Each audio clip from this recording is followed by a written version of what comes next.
Spanish listening comprehension for beginners. At the airport. We are Seisonte.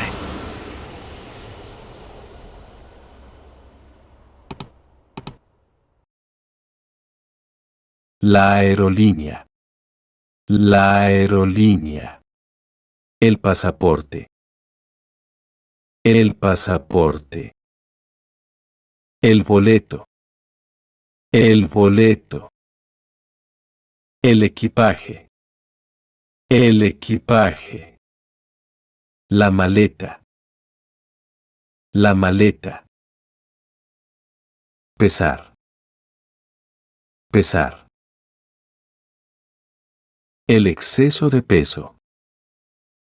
El exceso de peso. La puerta.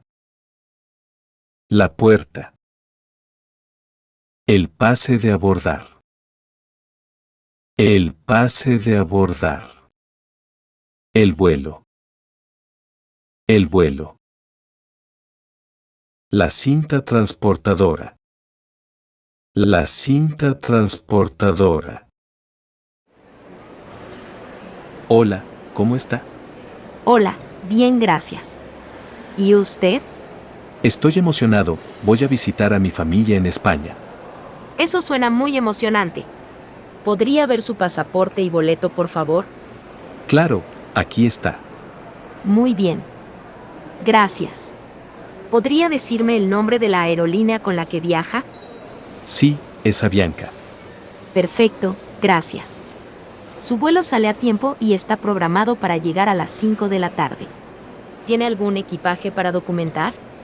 Sí, tengo una maleta. Perfecto. ¿Podría colocar su maleta en la cinta transportadora para que podamos pesarla? Vale, aquí está.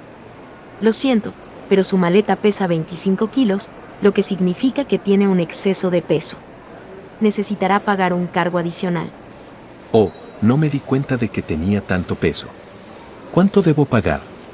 Serán 50 pesos dólares adicionales. ¿Puede pagar con tarjeta de crédito? Sí, aquí está mi tarjeta. Perfecto, ya procesé el pago. Aquí está su pase de abordar. Su vuelo sale de la puerta 12. Gracias. Hasta pronto. De nada. Que tenga un buen viaje. Adiós. We are Seisonte.